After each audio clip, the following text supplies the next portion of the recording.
Well, as we talk about the age of the earth, let's talk about the historical case for the age of the earth.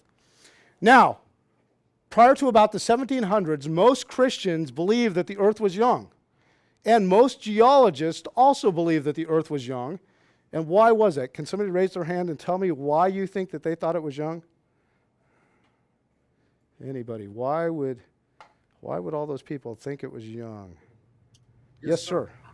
Because they were raised with some sort of Judeo-Christian worldview along with their scientific upbringing. Exactly, that's exactly right, is they just believe the Bible, right? That really hadn't been challenged yet scientifically. Okay, and then things started to change about the 1700s.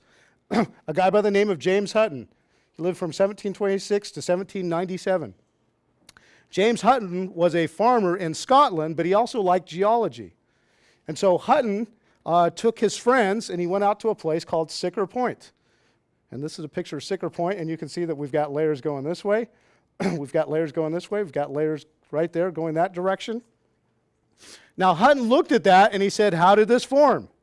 And here was his idea, is that you have continents, and those erode, they wear off, and the material settles down on the bottom of the ocean, and those form layers, and then over long periods of time there's uplift, and as they uplift, they begin to bend, and they come up, and then eventually they sink again, and they go back down, and there's more erosion, and then more uplift, and he believed that that was a continuous cycle that went on for billions of years.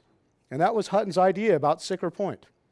This is really the place where old earth thinking started to take off. Now, I've heard that James Hutton was not a very good speaker, and I guess he wasn't a very good writer, so not a lot of people paid attention to him. But after him came another guy by the name of Charles Lyell. Now, Charles Lyell was just one of many men now that were thinking about the old earth. Charles Lyell traveled all around the world. He even came to the United States, and he looked at the Niagara Falls. And he decided Niagara Falls was thousands of years older than the Bible says. Okay, so he also went all kinds of other places and looked at rock formations and said that they were millions and billions of years old. Charles Lyell eventually wrote a book called Principles of Geology. Now, somebody very famous read this book. Who can tell me who read this book? Yes. Was it Charles Darwin? Charles Darwin read that book on his voyage to the Galapagos. Okay, now, Charles Darwin, as he read his book, that really influenced him, and he started thinking about the long periods of time, and of course that's right about the time when he was thinking about the fact that things could change one to another over very long periods of time. So this book was very instrumental in thinking about the old earth and eventually thinking about evolution.